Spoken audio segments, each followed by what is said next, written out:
Restaurant owners expressing relief now that the nightly curfew has been adjusted.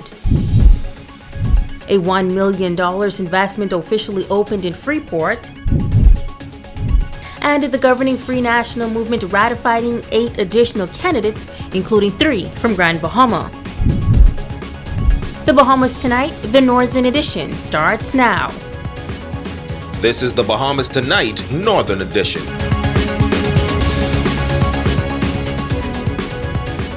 This is the Bahamas Tonight, the Northern Edition. Good evening, all. I'm Megan Shepard. Thank you so much for tuning in. Topping the news, a signal of hope for the economy.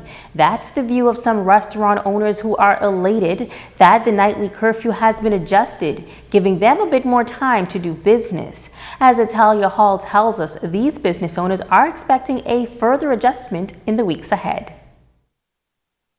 With the curfew now at 11 p.m. to 5 a.m. on Grand Bahama, businesses are allowed to open 1 hour later. This change coming on the Valentine's Day weekend was certainly welcome news for businesses, particularly restaurant operators. Owner of Zorba's and Agave restaurants, Nick Vacados, calls it a good move for the island. It's a plus, the extra hour, especially on the weekends.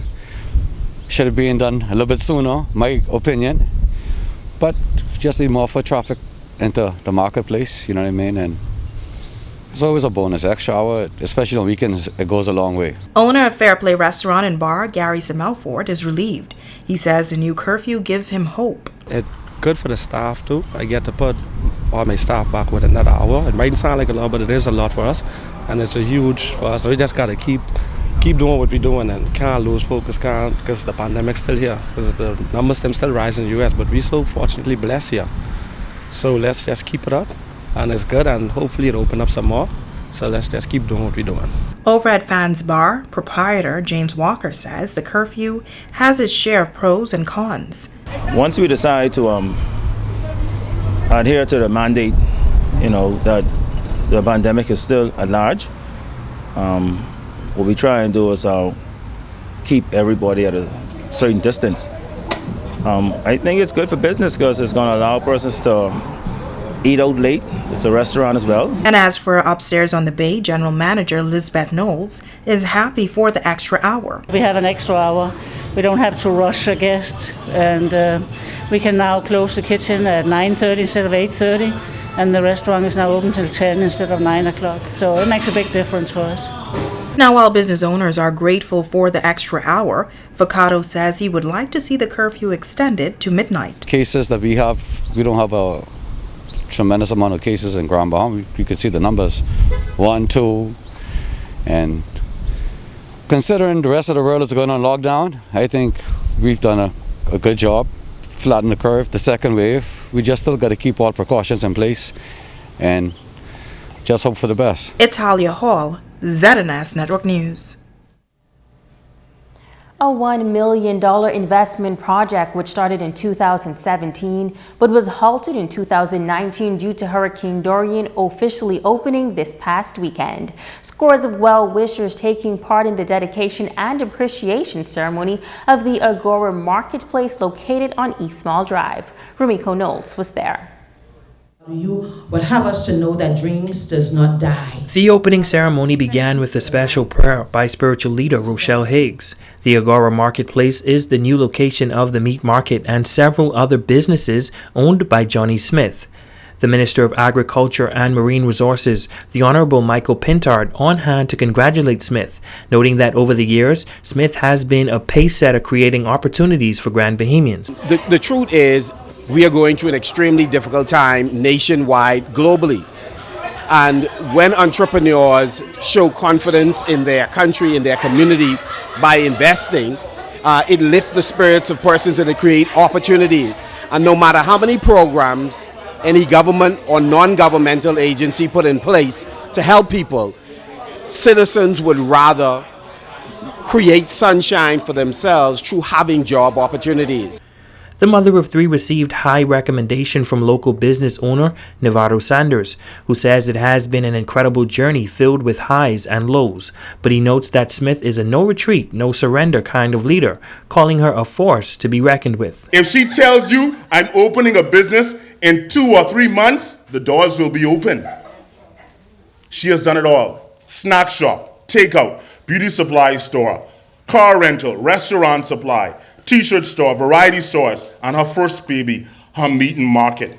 Her contributions and commitment to the economy of Grand Bahama cannot be overstated. And she did it all while constantly giving back to our community. I believe Ms. Smith ought to be invited by both government and private institutions to teach Business 101 in our communities and schools. Overwhelmed with emotion, CEO of Inaje Challenge Group of Companies, Johnny Smith, says that despite the many setbacks and hardships brought on by the pandemic, she was determined to keep pushing. And as a successful businesswoman, she is a strong supporter of women empowerment. Smith expressing gratitude to those who helped her along the way. I look across this room and I see so many persons that have actually fed into me. This celebration today is not about me. It's about us, Bahamians, getting up and deciding to take a piece of the pie. Deciding to say, hey, I want to do this. I want to be in control of my economic freedom. I want to dictate the life that I live. During the ceremony, the mother of the businesswoman made a special presentation while noting that the Agora Marketplace will be a place where commerce and economics will thrive. The dedication and official opening ended with the unveiling of the plaque. Rumiko Knowles, ZNS Network News. In other news, the governing Free National Movement ratifying 8 additional candidates last night. The candidates are all incumbents, including 3 from Grand Bahama. Grand Bahama and Bimini. Last week, incumbent for East End, Peter Turnquest, confirmed that he will not be seeking re-election. Meantime, incumbent from Pine Ridge, Frederick McAlpine, has not yet been ratified. Other candidates ratified are Frankie Campbell for Southern Shores, Reuben Ramming for Pinewood, Adrian Gibson for Long Island, Shannon Don Cartwright, St. Barnabas, and North Eleuthera's Ricky Mackey. A statement issued by the Free National Movement indicates that these public servants has demonstrated love for country and unwavering commitment to its advancement. The FNM says this latest group joins the 17 already ratified for a total of 25. The governing party says these are the leaders who can be trusted to take all Bahamians into a better and stronger Bahamas. While some political observers say given the pace of ratification of candidates by both major political parties, the election season is about to swing into high gear. Tonight, the National Vice Chairman of the Free National Movement speaks candidly about the political season and what he is hearing on the ground. Shashina Rowe Farquharson reports. It is now more than ever the people's time. National Vice Chairman of the Free National Movement, David Thompson, says the slogan used for the Free National Movement's campaign that secured 35 of the 39 seats in 2017 is still relevant today. He says, undoubtedly, the Minnesota administration has experienced some challenges, especially on Grand Bahama and Abaco after Hurricane Dorian. Here in Grand Bahama, and particularly in Abaco, since the killer storm Dorian, the FNM government, led by Prime Minister Minnis, has been extending itself in providing help to all who have suffered. Maybe not to the extent that everyone wanted, but to the extent that the resources would have allowed. Davis says the FNM continues to work to bring relief to residents of these islands and believes that the members of Parliament continue to fight hard to deliver relief to the people. They are to be supported and respected for their tremendous efforts in trying to help their constituents, as is their duty and as they were voted in office so to do. I am satisfied that as it relates to the 5 constituencies in Grand Bahama, the government of the Bahamas, the Minnis administration, is trying its best in all areas to improve the lives of people here in Grand Bahama and Bimini. But he admits that sometimes there is a different tune on the ground. With the people on the ground, which I hear from often, I'm on the ground, they're saying it ain't enough and you need to be more quick in dealing with us.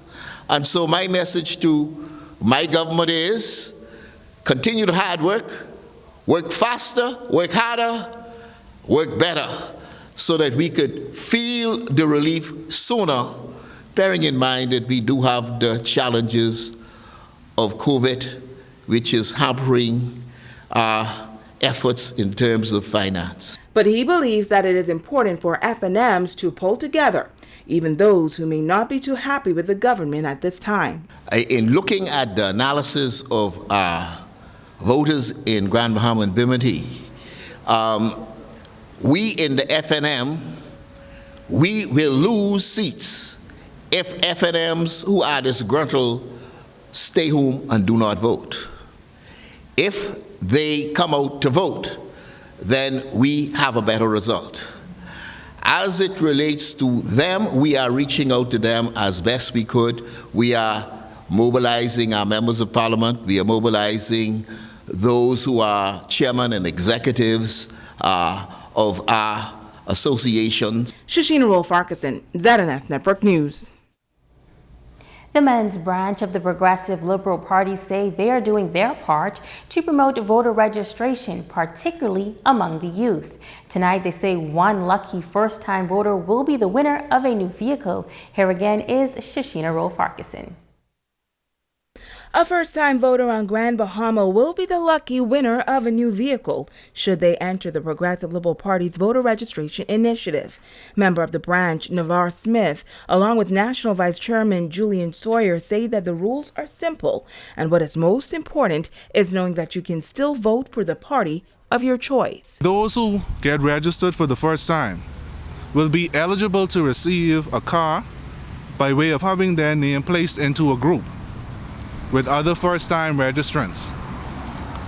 One lucky person will be chosen out of that group of names by the 5th of April 2001 and be given a car, a whole car, sponsored by the PLP GB Men's branch. So we trying to demonstrate to this community and the Bahamas in whole that the PLP is for the people, it's a feeling for the people, and it's also trying to reach out and help the people.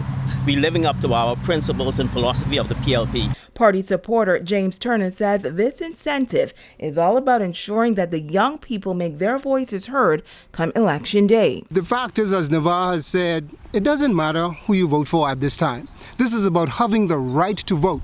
Do you know if you're not registered, you cannot vote? We want folks to know that you ought to register so that you're able to express and select your candidate of choice. It's a powerful thing. And look at it. If you're a first-time registrant, who are primarily young folks, we're saying to you, go and be registered. How much does it cost to be registered? Absolutely nothing. Once you would have registered, simply bring your registration card, proof that you're registered. We'll make a copy of it. You can make a copy of it. We'll simply drop it in a box. How much would it cost to win this car? Absolutely nothing. The reality is the only thing it's going to cost you is a little bit of fuel to move around in your free car. He says that this is just the beginning of initiatives planned leading up to the general election. And if you're wondering what type of vehicle will be given away, I mean, let's be real. It's an ultra-modern, state-of-the-art Nissan Cube. Why is it state-of-the-art? This is one of the most fuel-efficient models found anywhere in the world. And we know with the price of gasoline on Grand Bahama Island, $5 worth of gas will take you a whole lot of places in this Nissan Cube. Once again, the deadline to enter is Monday, April 5th. The giveaway location is at the Independence Park. Shashina Rolf-Farquharson, ZNS Network News. And to stay with us, there's more news to come right after this break.